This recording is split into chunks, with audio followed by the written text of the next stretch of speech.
No risk it, no biscuit.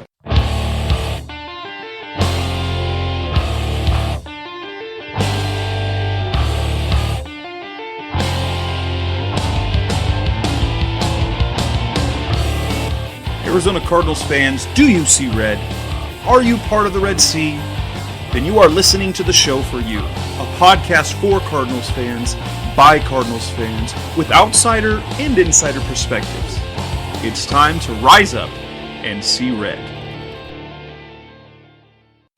Welcome, Arizona Cardinals fans, to another edition of the Rise Up See Red podcast. In this, the inaugural week of the 2016 NFL season. We have finally made it. The rosters are set. It is week one. And Rise Up See Red is here to talk Arizona Cardinals football. Seth Cox is on the line. He's my co-host. I'm Jess Root from CardsWire.com, a USA Today Cardinal site. Seth from RevengeOfTheBirds.com, SB Nation's Arizona Cardinals site, and as well, one of the hosts of the NFL Draft Breakdown podcast. Seth, how's everything going on this week one excitement? Oh, it's good, man. It's exciting. Kind of interested to see how everything plays out for the Cardinals this year, especially how they defend tight ends, because they're going to get to that early, and what the secondary looks like. And this is where everything begins. They all start. The week games count. And this is where expectations begin. Cardinals fans begin the preseason a little bit worried, not worried, but worried. Question marks at cornerback, right tackle, center. But now none of that matters as we start the real thing. And that's what we're going to talk about tonight. We basically have three main things to deal with. One, and that is roster cuts. The Cardinals roster is down to 53 players. They made some cuts. They added some players to the practice squads. We're going to talk about the players who got cut, who didn't get cut, some surprises, and then a little bit of that practice squad because they got a pair of quarterbacks on it, which is kind of odd. We're going to talk about the upcoming game this weekend, week one, Sunday Night Football against the New England Patriots. And then we are going to go ahead and talk about, we're going to talk predictions and expectations and maybe a little bit of bold predictions for the NFL season. So let's go ahead and get started. This episode of Rise Up See Red is brought to you by FanEssentials.net, where you can get all your favorite NFL teams' gear sent directly to your door. And at Fan Essentials sends you the gear so you don't have to look for it. And it comes every month with the best gear in a box. And go ahead and head on over to FanEssentials.net, and for our listeners of Rise Up See Red, you can get a 15% discount off your purchase, off your first month's box. So head up to FanEssentials.net, type in the code CRED to get your discount. FanEssentials.net, and get all the essentials you need. So let's go ahead and get started as we look at the roster cuts. And first off, Seth, tell me, what were the surprises for you? What did you find shocking, not shocking about the decisions that were made? I think you and I were both kind of surprised by 9 offensive and defensive linemen. I think that speaks to two things on each side. One is their concern on the offensive line about the health of probably everybody except the tackles. A.Q. Shipley hasn't been injured, but he sure has been replaced a lot, hasn't he? But Mike Upati has a little knee twinge thing going on, and Evan Mathis has, 2 surgically repaired ankles.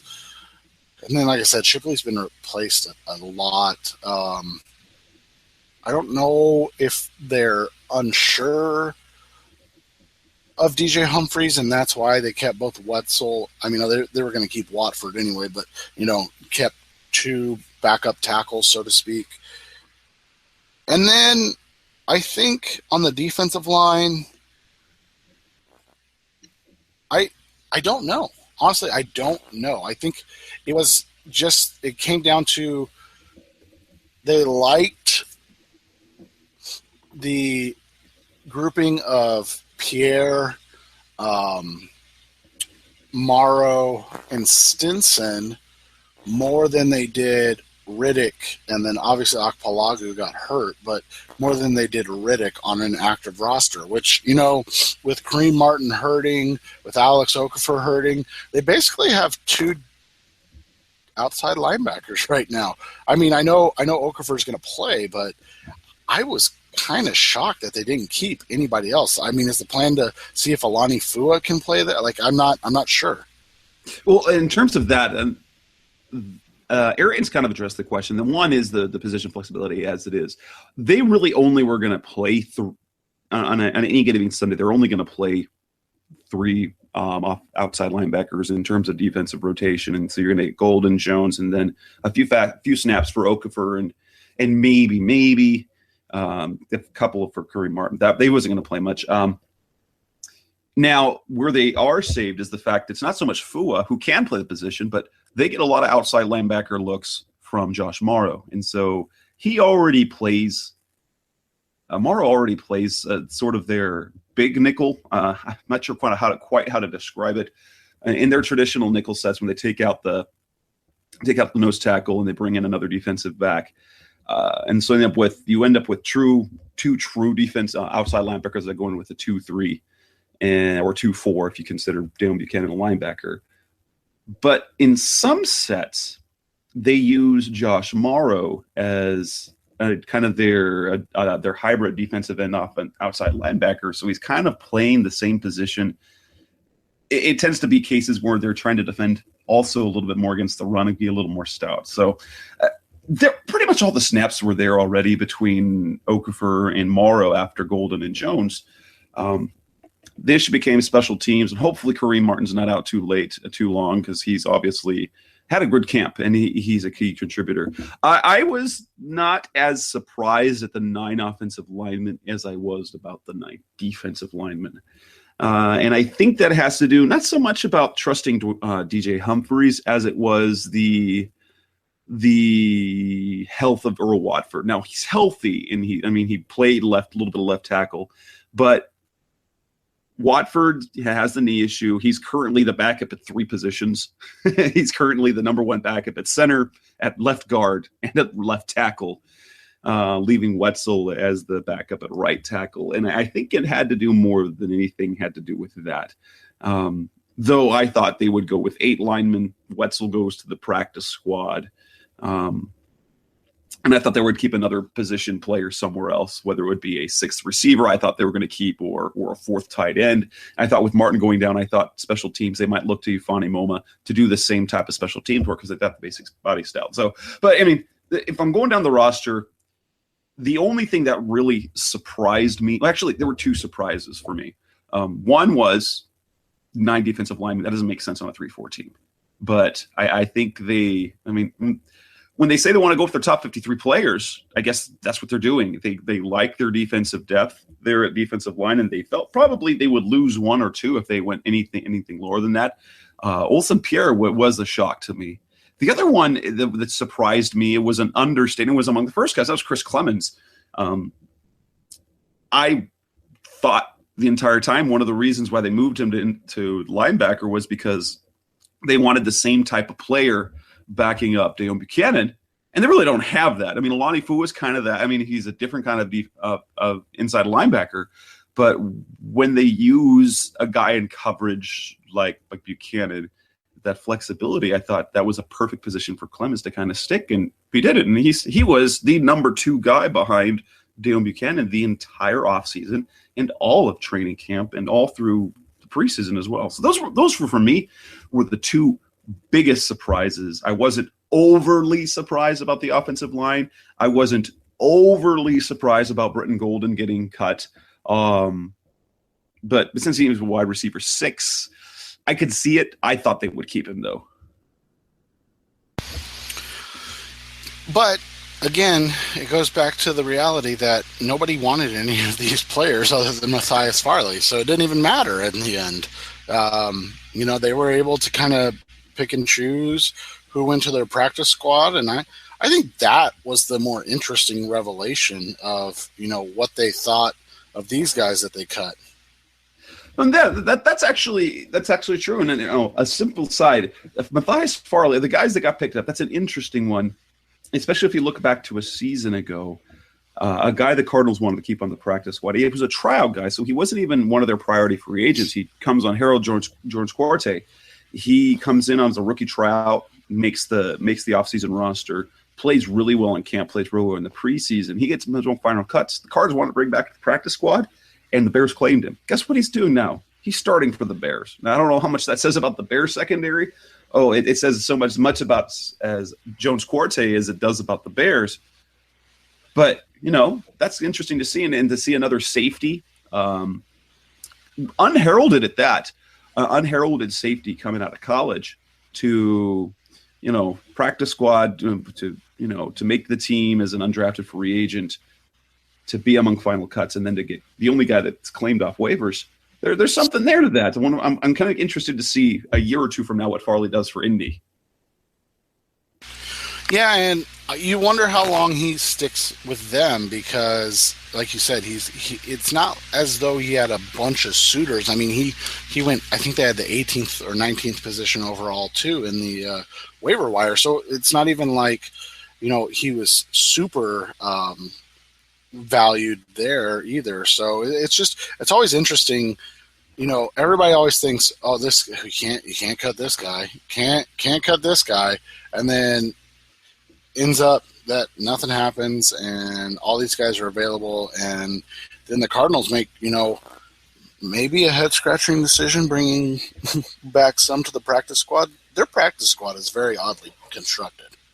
It is. One of the things we know with the practice squad, they brought back 8 of the guys that they released. So they bring back 2 receivers, Britton Golden and Chris Hubert. They brought back Elijah Penny. They brought back both tight ends. They were cut, Ifani Moma and Hakeem Vallis. They brought back Shaq Riddick. And then they bring back Harlan Miller defensively. Then the other 2, they bring in. Don't forget, you forgot tackle Givens Price or Price Givens. Yes, Givens Price as well. Now, the tackle doesn't surprise me because I think they need another. But between Wetzel and Givens Price, that's the guy they need on their scout team tackles. No, and that was the thing. Price and Riddick were like, and obviously Miller simply because he was a draft pick, but those guys made sense. Everybody else, I was like, all right. I mean, Elijah Penny looked nice, but okay. I mean, I guess that's a good person to have in there. 2 wide receivers.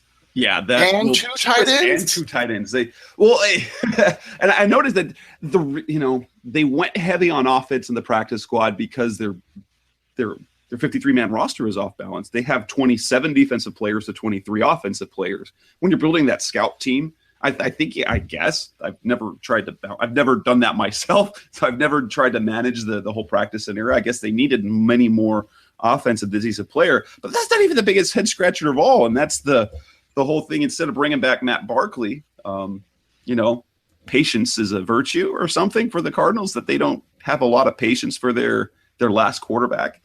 Matt Barkley heads on over to the Chicago Bears practice squad, and then the Cardinals replace Barkley with 2 quarterbacks? 2. Zach Dysert and Aaron Murray. Now, the Dysert move, I can understand, sort of. Aaron Murray, not so much. What do you think about the 2 guys they bring in? Now, I don't expect them both to stay on the roster for very long, but who knows? The Cardinals are just doing their own thing right now at this point, I think. Yeah, and basically, I wrote about this today. I didn't understand the moves, and the more I think about it, and I could be completely off base, they could love Aaron Murray. I think Aaron Murray was brought in to simulate Jimmy Garoppolo a little bit, smaller passer, and then they kept Hakeem Vallis and Ifani Moma. We talked about that. They kept Chris Hubert. A lot of those guys, they're not as good, but obviously, but they can mimic, what the Patriots have. Moma can be a little bit of a Martellus Bennett. Nobody can really simulate Gronk, but Vallis can play Gronk. Hubert can be a little bit of Edelman. And then maybe Garoppolo plays a little bit of Murray plays a little bit of Garoppolo, and then Elijah Penny, is similar to LeGarrette Blount. So you got a lot of guys that are similar in what they offer. They're just, obviously lesser versions of those guys. That, that was just one hypothesis I had. Like, maybe they were really gearing up for this first game. Because, as you said, Dysert makes sense, except when you think about the fact he's been available 6 times. and they've never tried. I mean, they might have tried and just whiffed before, but I can't imagine Dysart was like, yeah, I'd rather go hang out in Houston or Chicago or Miami than go to Arizona and, learn. Like, I don't know. It's just, both situations are really weird because Murray, doesn't fit. I mean, he's just smaller. He has a better arm vertically, but I mean, not much. And if he's 6'1", I'm 6'3", so it's one of those weird things. And then Dysart, like I said, he fits the mold of what Arians likes. Big guy, can move a little bit within the pocket, throws the ball down the field. But he's been available for a long time, and so. The name, obviously, the position at quarterback doesn't surprise me. You and I both saw this coming, that they were going to have either Barkley or a new quarterback, and we both guessed new quarterback on the practice squad. But two, and then the names, it's one of those scratch your head type moves where you just don't understand it, and more will be understood probably right around this time next week. Perhaps, and yes.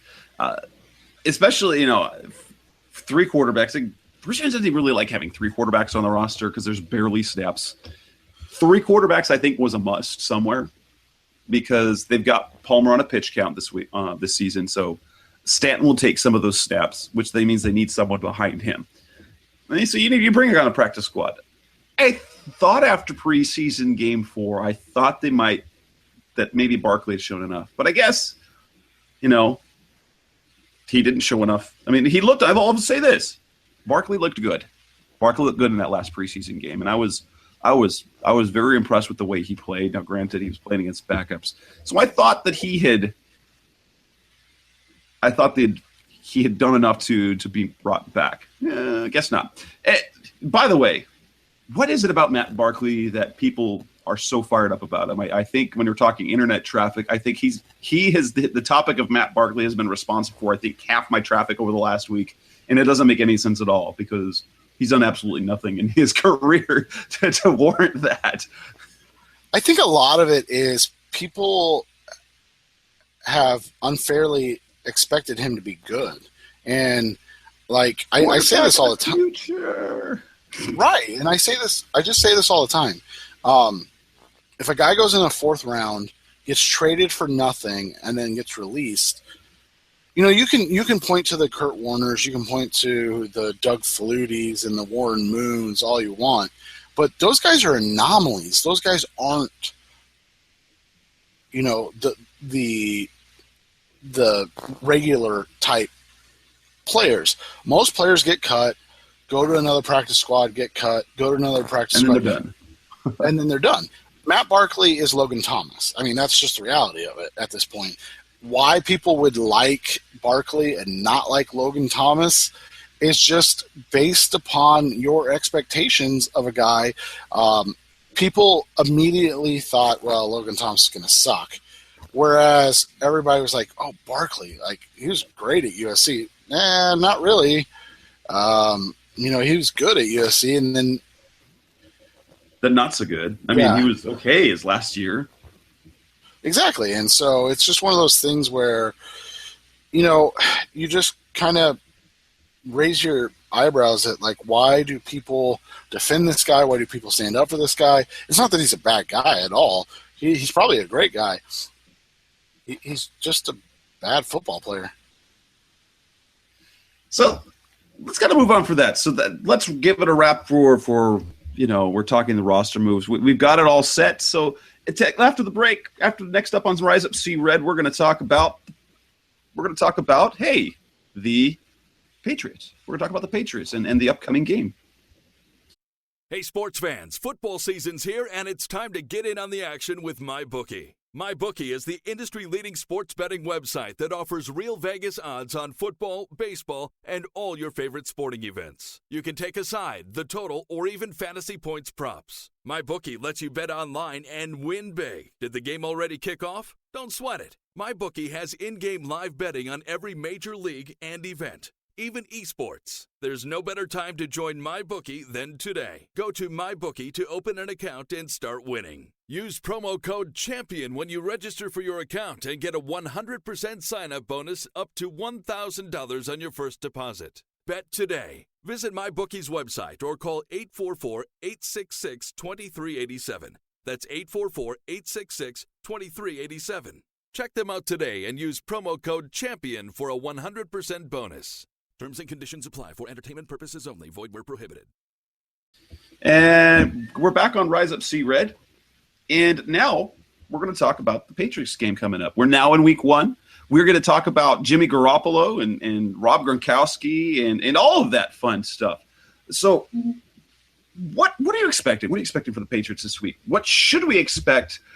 How good are these Patriots even going to be if they have Jimmy Garoppolo at the helm?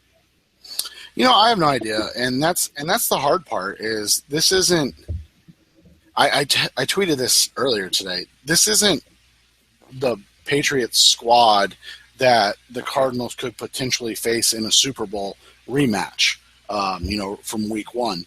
This is the Patriots like JV varsity team that they have a couple guys banged up. They have a couple guys out on academic probation, and they're just going to roll with their JV quarterback and their JV outside linebackers and so and that's not to say that Garoppolo isn't going to do well, because we've seen unheralded or first time quarterbacks kind of light this team up before, but I don't know if that's the game plan for the Patriots. I mean, this is a Bill Belichick team, so they're probably going to take shots down the middle with their tight ends, be quick with Julian Edelman in the slot, and then use LeGarrette Blount and James White a lot to kind of, soften up the defense and see if they can soften up the middle of the field. So I guess we'll just have to see kind of what happens. This Tom Brady, obviously I'd be much more worried about this game. This is Jimmy Garoppolo, who, by the way, wasn't a top. I mean, when we look at the first-time quarterbacks that have really kind of done the Cardinals bad, Cam Newton for one, number 1 overall pick, talent. Jimmy Garoppolo reminds me of who does he remind me of? He reminds me of a Drew Stanton, Kevin Kolb, Brian Hoyer, better than Brian Hoyer, maybe Josh McCown. I don't see much more than that. Now, Belichick, and that's the wild card. Everyone talks about Bill Belichick as this great coach, which he is, and the adjustments he makes. However, if the Cardinals lose this game,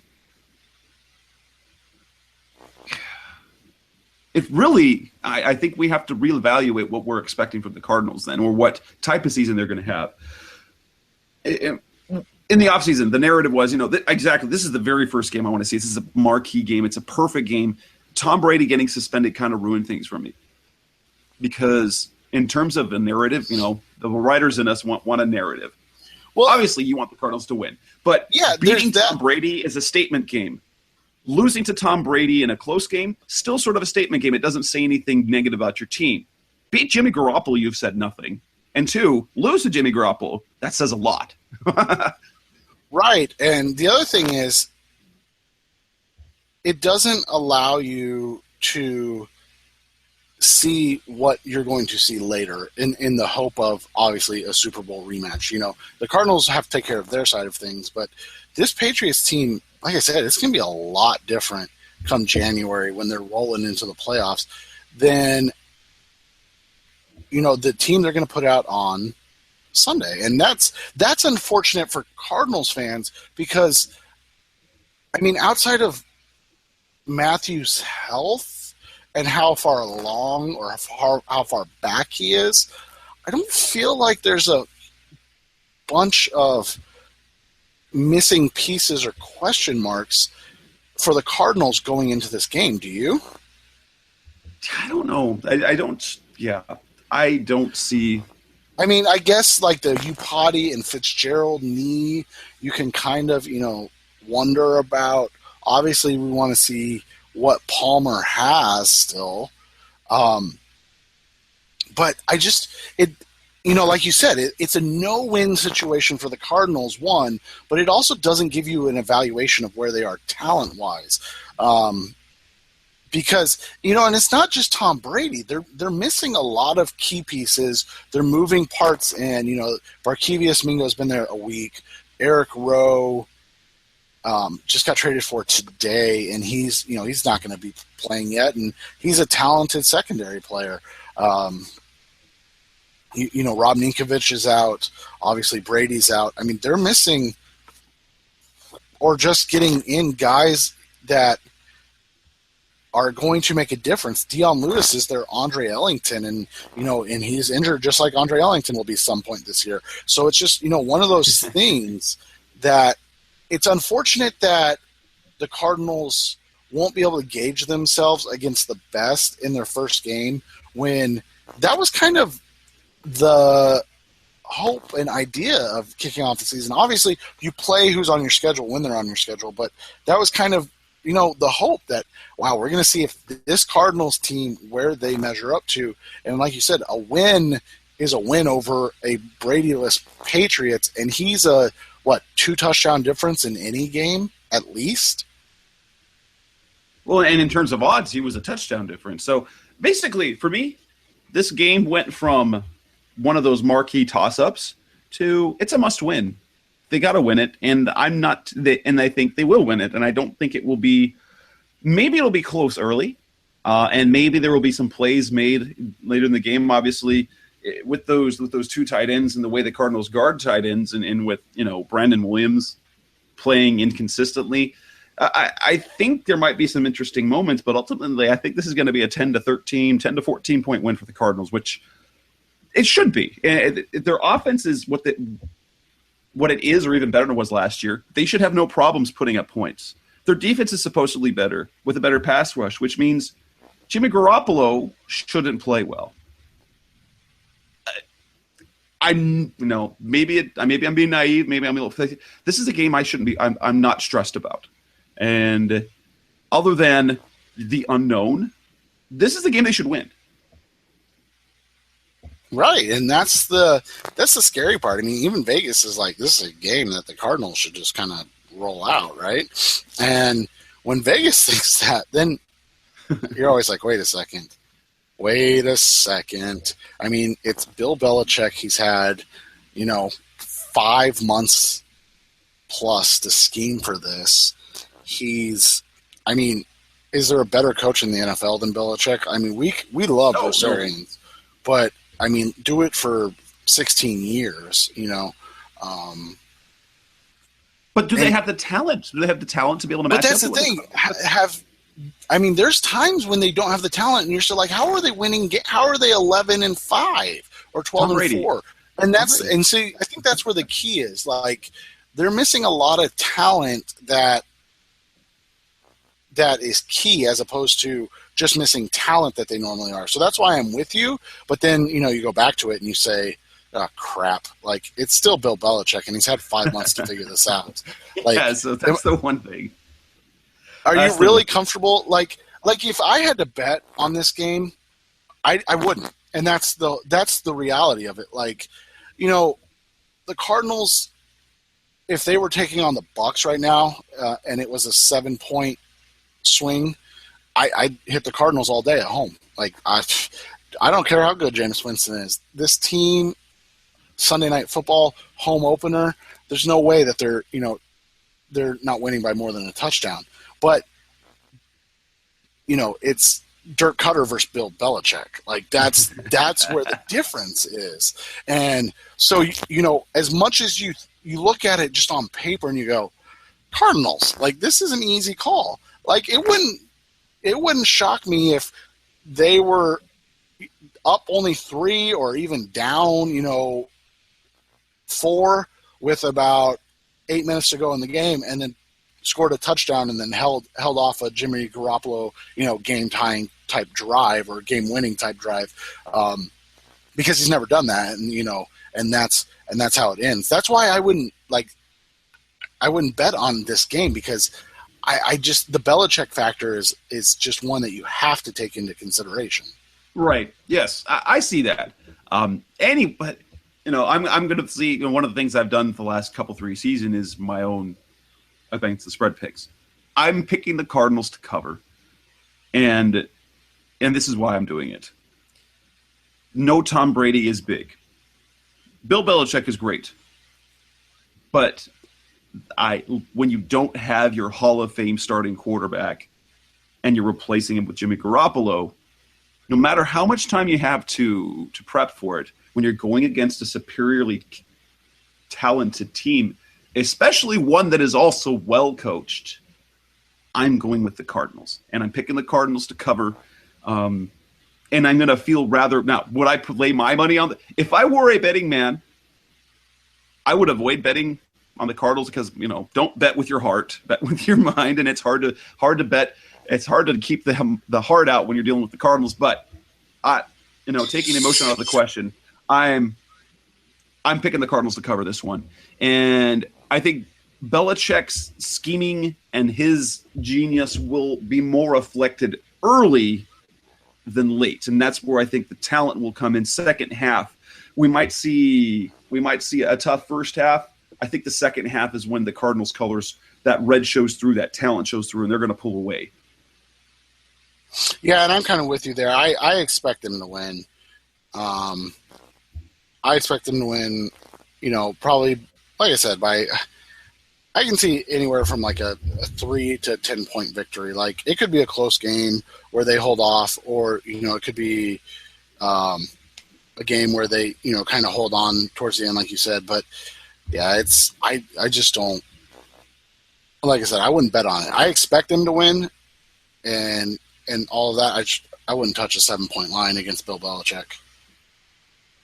So let's move from we don't have a lot more to say. I mean, this is the time of year where you talk about the teams, but we don't really know because we haven't seen any of them play real football. So next up on Rise to See Red, we're going to talk about the Cardinals and their prediction for the season. What do we expect? Even some bold predictions, mind you. I've already started a series of some bold predictions coming up. So next up on Rise Up See Red, Cardinals predictions, bold predictions after the break. We're back for the final set of Rise Up See Red. We're going to talk about our expectations for the season. Many shows ago, we looked back, and I think it was all the way back when the Cardinals released their schedule, and the NFL released the schedule back in April or whenever it was. And we went through and kind of looked at the season, how many wins we expect to have. I went with a conservative 11-5, looking at, I based it on some concepts, which was one, I don't see them running the table in division. I think they will split against Seattle, and I think they'll lose one other division game just because. They always do. It just happens. I don't know if that's a no. I can't. I have a hard time saying they're going to go 5-0 or they're going to go 6-0 in the division. And then they were going to lose. There would be one home game that they lose. The dumb loss, and I picked them at a conservative 11-5. So let's go. Let's kind of go through the nitty-gritty of this. What are your, now as close to the season, what do you expect to see from the Cardinals in terms of win-loss? And where do you think those losses are going to come from? What are their trouble games? Let's first be honest. This Cardinals team, from an injury standpoint, obviously knock on wood, and a suspension standpoint, is this not the luckiest setup that you could have starting out? I mean, no Tom Brady, Marcel Darius is suspended for the first game against the Bills, and they're really beat up on defense. They have Lorenzo Alexander as one of their starting outside linebackers. Great guy, but he's a starter. He's a starter. Up, and they are, obviously disciplinary issues. And then, they get, and then you look at the schedule, they get Miami in December. They get, they get the Bills in September, the Jets at home. I mean, even Carolina is still in October. So when you look at it from a scheduling standpoint, it's set up for them to go 12-4 at minimum. Yes. And I say that, and everybody knows me. I'm the ultimate pessimist. And I look at this and I say 12-4, obviously barring injury to substantial people, but if they are healthy by the end of the season and they're not 12-4, even 11-5, I'm going to have questions. I'm going to have serious questions. And me looking at the schedule, I mean, the Cardinals really, yes, they have a kind of rough end to the year, but it's not, it's not even that rough. They play 5 of their last 7 games on the road. But let's look at it. They're going against Jimmy Garoppolo, Tyrod Taylor. Now, Jameis Winston, he's got promise. He's talented, but he's not there yet. So you've got Jimmy Garoppolo. You've got an up-and-coming Jameis Winston. You've got Tyrod Taylor. You've got Case Keenum. Or Mike. You've got or the Sean Glennon. Mannion, thank you. Glennon, Mannion, all the same. Tall and no good. Blaine Gabbert. Those are the 5 first quarterbacks they face. And that's kind of my point. We're going to be like, what happened? If they're not 5-0, I think we're going to ask questions. And that's probably unfair because you look at that 49ers game. They have the 49ers on a short week. They get them on a Thursday night after a very physical game against the St. Louis Rams. And so it's probably unfair for us to look here and go, but again, as objective observers, you're putting a W there. And they should enter that Sunday night football game against Seattle at home 6-0. They should. And again, they get another. So they have a short week going from the Rams to the 49ers in San Francisco. They come back. They get an extra day off, or an extra, several days extra day off though, because they then play on Monday night, and then they come back and play on Sunday night on a short week against Seattle before going to Carolina. I do think that stretch there, even including the Jets, is going to really define their season, because you're coming off a Thursday night game and you have a home, Monday night game against the New York Jets, who are going to be pumped up by that. Yes. And focused. And so I'm not expecting a loss, but then they have to come back and play Seattle on Sunday night, and then they have to go to Carolina and play Carolina on the road in the afternoon kind of headline game. And looking at the bye week, that's even though they're not going to overlook Carolina, there will be eyes on the bye. Yep, so, and that's halfway through the season. So, I mean, if we look at it from that perspective, we being you and I are probably going to say 7-1. Yes, agreed. That's what I have. But because of that 3-game stretch, I would be okay if they were at 6-2. I don't think they will be, but I would be okay with 6-2.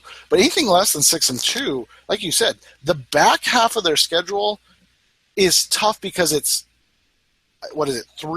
only 3 home games, the back half of their schedule. So that's why it's tough, not because necessarily they play a lot of good teams. It's just that the way the schedule worked out this year, they ended up with a lot of road games. Yeah, and so the Panthers game, I have a hard time marking a win already against Seattle at home because we haven't seen it since 2012. Right. So we haven't seen it since Russell Wilson's debut in the NFL, and they still almost won back then. They did. So, if it wasn't for Kevin Cobb. Yeah, Kevin Cobb, that yes. So 7-1 is what I want. 8-0 would be great. I don't know if we can expect them. I mean, 8-0 isn't out of the question. It isn't. That's a real thing. But in the same breath, I think 6-2 isn't out of the question there because of those last 3 weeks. And again, it's not that I think they lose to New York. It's just that New York is a physical team, and then they get Seattle on a short week. And then they have on to the road go in to Carolina where they just can't win. and that's just a brutal 3-game stretch of physical football teams on odd weeks with a big travel week in between. And that's 6-2, 7-1. After that, they're on the road, but the schedule is not difficult. They're playing the 49ers at home after the bye. I don't think they're going to play the Vikings. Yeah, I don't think we can make a judgment on Minnesota yet. But no, but still, I mean, it's a Sam Bradford-led team. So they're the Rams. The Vikings are now the Rams. Yeah, because they've got the running back, they've got the defense, and now they've got Sam Bradford. So they are the Rams now. They're a very talented team. They are. And Mike Zimmer is as close to Bruce Arians in terms of coaching as anybody else that hasn't been in the league for a long time. He gets every ounce out of his players, much like Arians does. And then, so I would expect that game should be a win. Though I think, if I'm looking ahead between the on the road in Minnesota and on the road in Atlanta, they'll have a slip up. That's the Cardinals. They'll slip up one of those 2 games. And then, and I would honestly, if I was betting, I would take Atlanta because that Washington game coming back home after, like you said, after back-to-back weeks in Minnesota and Atlanta, that Washington game could be for a top, 3 playoff seed. And so all of a sudden, if Atlanta's as bad as everybody thinks they're going to be, and they're at, I don't know what game that would be for them, but that would be, the 11th or the 10th game, or no, the 11th game for the Cardinals. So if they're at 8-2 or 9-1, and Atlanta's, 4-5 or 5-5 even, that's one of those classic. I know Arians doesn't believe in them, but classic trap games where the really good team is on the road and they're looking ahead to the, 8-3 Washington team that is coming to Glendale for playoff seeding, and all of a sudden then they go from 9-1 to 9-2, and that 9-2 matchup versus an 8-3 matchup is for the 2 seed. Heading forward. And the rest of the way, Redskins, I think that's a win. I think they win in Miami. I think the Saints, that's a win. And, the Seattle game, it's going to go one of 2 ways. If the Cardinals win if they win their game at home, I think Seattle comes back and wins that one. But it might not, in terms of the standings, it might not matter at that point. And it shouldn't matter at that point. And then ending of the season of the Rams, I'm sure by that game we will be looking at Jared Goff and a Rams team that is probably checked out. At 7-8, and they had a win to go 8-8. But the dangerous thing about this game is, what does Arians do? And again, we're talking about Game 16, so God forbid the Cardinals could be 3-12 at that point, But what does Arians do if they are 13-2, and they've locked up the 2 seed. They can't win.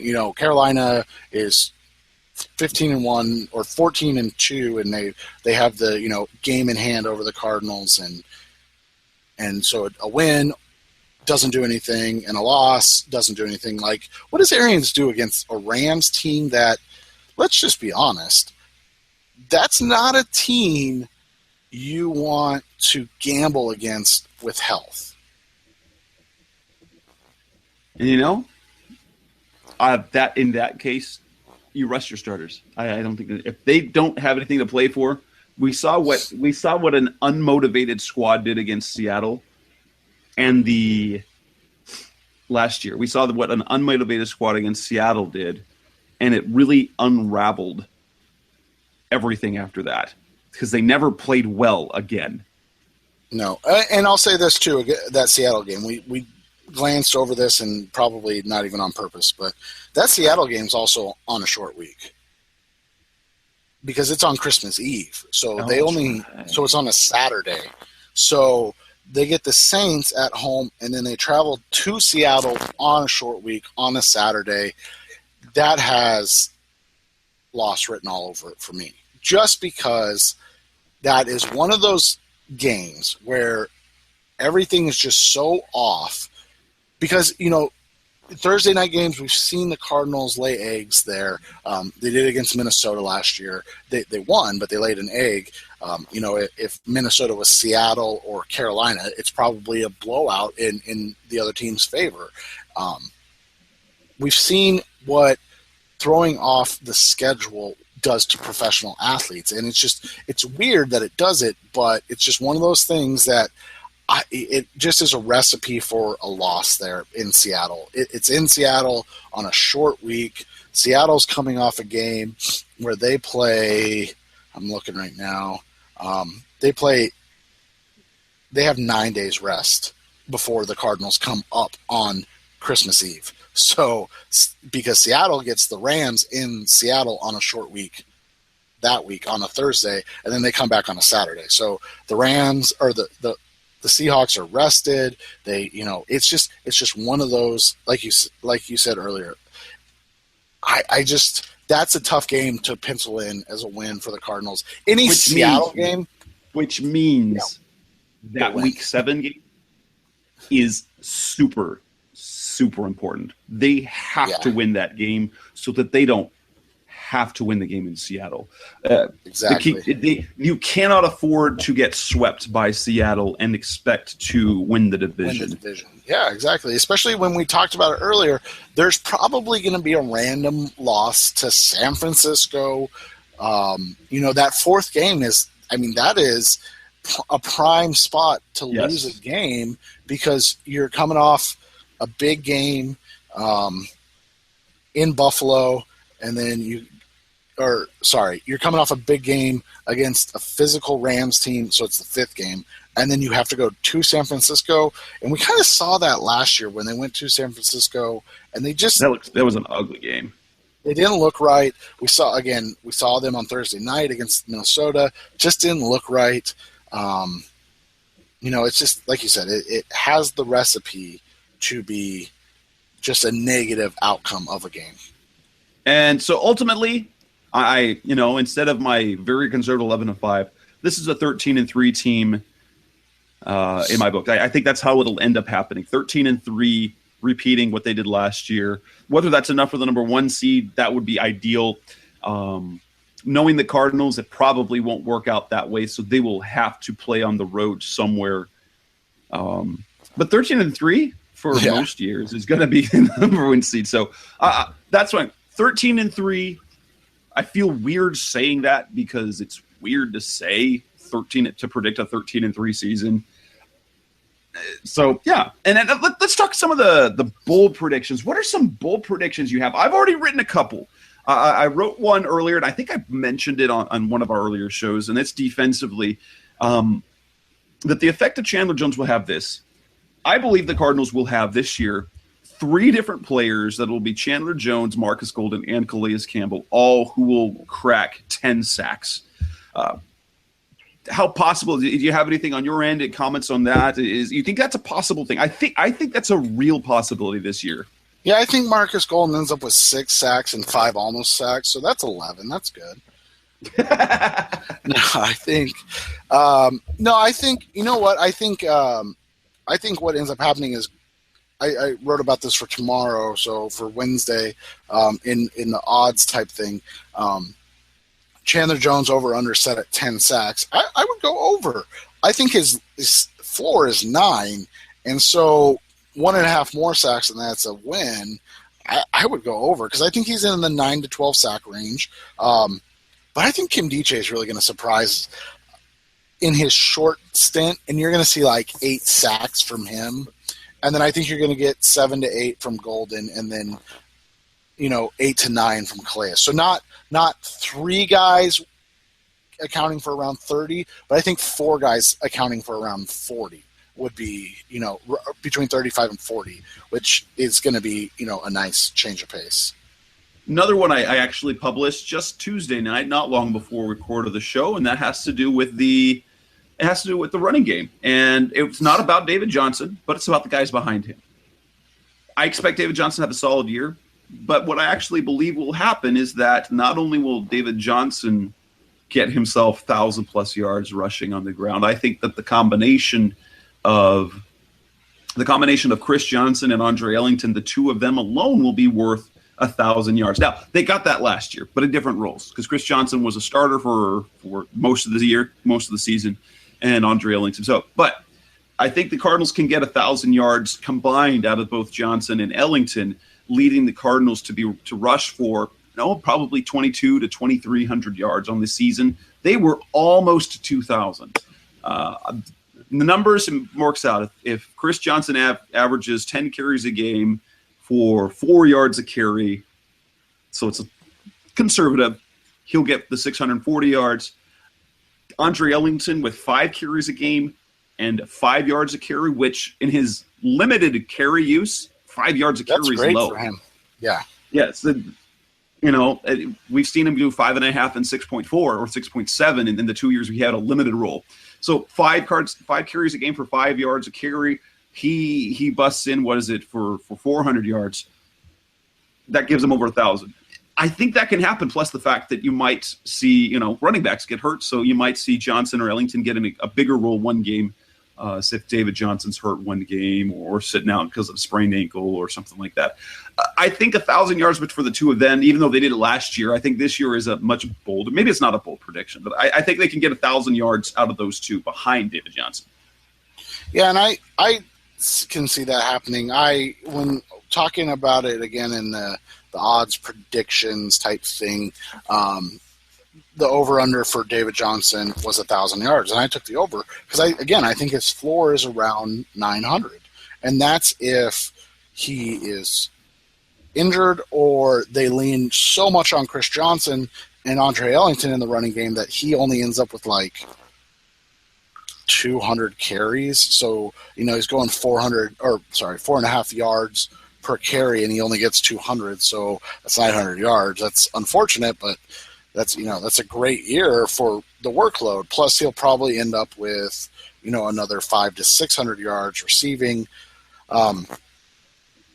So that's the only way. But I think saying 2,000 combined yards between all 3 running backs is a fair assumption. Yes, and that's not even bold because they almost did it last year. I think it's going to happen as long as Bruce Arians doesn't forget to run the football. And if the Cardinals' offense is going the way it should, they will, not because he's committing to it. It's because they have a lead later in the game, and he will. That really is the key for the Cardinals. If they are playing ahead, he'll run the ball. If they're not playing from ahead, he won't. He just doesn't. What about predictions from you? I haven't put together all of them. Would you be willing to say that they're going to have 3,000-yard receivers? Not right now. And my prediction on this one was I think that Michael Floyd and Larry Fitzgerald both crack 1,000 yards this year. I think the combination of Brown and Nelson and Jerron Brown gets about 1,500. I just don't trust John Brown right now, physically speaking. So I can't say that he's going to be able to produce. And I think his over-under was like 900 yards, and I would take the under on that. And that's not a shot at him. That's just, right now, I don't think you can bank on him being healthy until he shows that he is consistently healthy. And I know he's been in practice, and I know he's played 4 snaps in the final preseason game, but he hasn't been hit yet, and that's the main thing. Who's going to lead the Cardinals in receiving yards? My pick, Michael Floyd. Not in receptions, but in receiving yards. I think Michael Floyd's going to have that year finally. See, and I think he's going to have just over 1,000. I think he's going to end up with 1,060, 1,080 yards. And I think Fitz is going to have an absurd amount of catches, 110, and end up with 1,200 yards. So it's not going to be sexy, but whereas Floyd's going to end up with 65 catches for his, almost 1,100 yards. And you're going to say, wow, I would, throw the ball more to Floyd. And he'll be like, well, not really, because, that there's a reason he only got the ball 65 times. So that's just my opinion on that one. I think that's how I feel about that situation. I think Fitz is going to put up big numbers again, like I said, around 1,200 yards, over 1,200 yards. Nice. And offensively, can the Cardinals crack on average? Can they hit 35 points a game? They have the talent to do it. They have the motivation to do it. They have the continuity to do it.